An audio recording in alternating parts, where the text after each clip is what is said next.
Hi, MikeRatner.com. So just quickly talking about IGOism, creating a book proposal, um, and this IGO idea can be found at my writing at IGOism.com, so IGOISM.com, IGOism.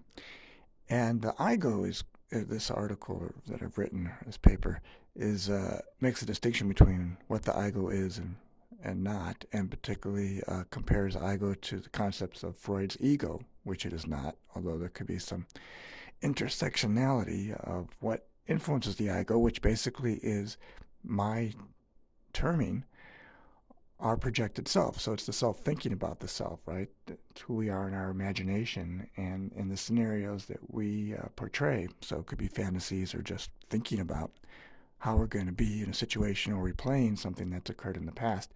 That projection of self I'm named ego. And I think there's a purpose to it.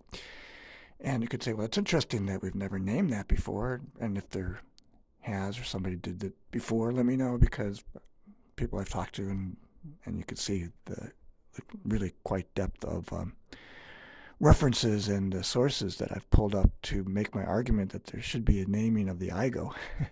um, I'd be surprised if there was some terminology that referenced it other than the self, referencing the self. So I think it's important to give it the name. And so for this talk quickly, and again, you can find really the extent of the writing at igoism.com, and I hope to pitch for a book that would be for the lay person. But looking at the psychology of IGO, so in this way, I'm thinking there could be some therapeutic references or ways that would be beneficial for both the therapist and for the client or patient who is working through an issue, which working through is, in psychoanalysis, the way to get beyond or to help a person who's affected in some kind of psychological situation, behavior. So the psychology of the IGO, and again, we're talking about recognizing the projected self, so how I consider myself, so it can be quite a bit a reflection of one's interpretation of self and self-esteem, so it can be revealing for the therapist or a counselor to be able to understand how the person is perceiving this projected sense of self that I've called IGO. So the psychology of the IGO could include the study of either cognitive or affective representations of one's identity. And on the other side of the consideration, it could also be the subject of the experience that's portrayed. We're talking about who am I, and how is that I then reflected in IGO. Now again, I go in my imagination. That's what this is. However, there is a representation. So having some sense and an understanding of it could reveal quite a bit. And what is the experience of the IGO as it's portrayed by the person? So the experience of attending and participating, and this is my experience and my motivation seminars I used to promote in my past life, implied that many people were positioning their IGO as representing a future self, and that was represented in a desire that they wanted to accomplish. And in the seminars, we might work on goal planning, visualization exercises, for instance. And that way, the IGO was playing an integral role because people were picturing their future self or their ideal self. And in that way, the IGO is perfunctory, performing a role into one's own personal growth. And that reflected their ability to imagine, visualize. There's a cognitive effect and a social identity that's in this interplay. So I'm making the argument that imagining oneself in an ideal situation, right, where things are resolved, or things come together, or things have evolved, whether in consciousness or the achievement of that goal, recognition, a promotion, a raise, or just really satisfactory resolution of a situation, a relationship ordeal. These things compromise something where the IGO is now perhaps more fulfilled and comes into a holistic sense. And I think that's important because we are talking about a fantasy scenario here. It's imagined, and that would encompass perhaps a person's improved life, whether it's financially or health, relationships again, spiritually.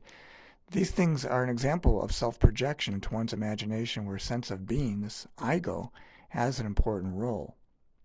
Now, I think I highlighted this in my writing, and I think I need to really flesh this out, but I think this could be the crux of my argument.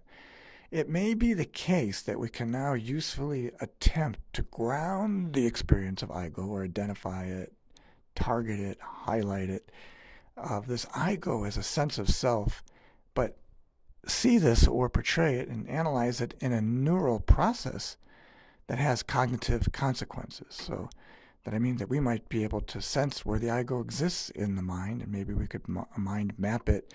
We could put little, little brain scanners and be able to examine the sense where the brain lights up in the portrayal of the IGO. Anyway, there's something here that I feel that if we were to examine and make a bit of a study or science of IGO, it'll give us insight into the elements of what this IGO is and what it represents, and also to where in which the complex of this multiple selves or ideal selves, because we have different roles that play out in different identities, but where this IGO in the sense of our post-contemporary or modern identity or who this person's portrayed in society and social psychology perhaps is played out in this setting where we identify IGO and we can then have a better understanding of its composition.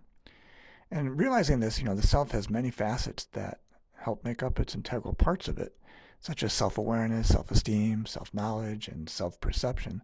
All of these parts of the self enable people to alter, change, and add and modify aspects of themselves in order to gain social acceptance in society.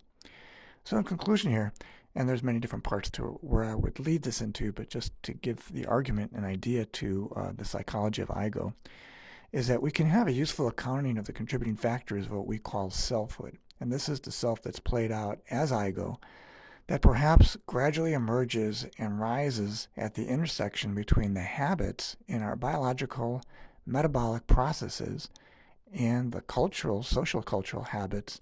And this could incorporate our, upbringing, our immediate milieu, our local culture that's inculcated into us, socialized condition in the mass trance. And then that would open up examining what I describe as my MORB theory, M-O-R-B, the modus operandi of rational behavior. You can find that at morb.masstrance.com. But also this enables us to examine this ideology of what makes for an IGO in terms of ideal role models and looking at that from the perspective of what we would term appropriate, healthy, unhealthy, good or bad, and how much responsibility the individual takes or has to make healthy habit choices again and again, and that enables it to develop and strengthen their own chooser self. And this chooser self then is the IGO realized. And that way we have a better portrayal of ourselves and I awareness. I awareness is an important component in my work because I awareness could have an awareness of something that's out there that could be an illusion that's projected out there. But I awareness gives me some grounding, some sensibility of having this inner understanding of I am aware just of the I, and that's projected through the I awareness of my thoughts, my words, and actions. TWA, the flight we take every day. Thoughts, words, and actions. If I don't have a fundamental grounding of this sense of being, then I'm really in that morbidity sense in the mass trance. So this allows me to have this important grounding, and I think could be a great component examining the IGO psychology. And this can lend itself to other things where we can go into introspection and how IGO can function and have a purpose within this realm for us to better understand ourselves, but also recreate ourselves in an ideal sense, having a holistic component to what this identity presupposes and what ideally we're looking to achieve in our lives and have, and what the purpose of this IGO is. All right. Again, you can find this at igoism.com, and thank you very much.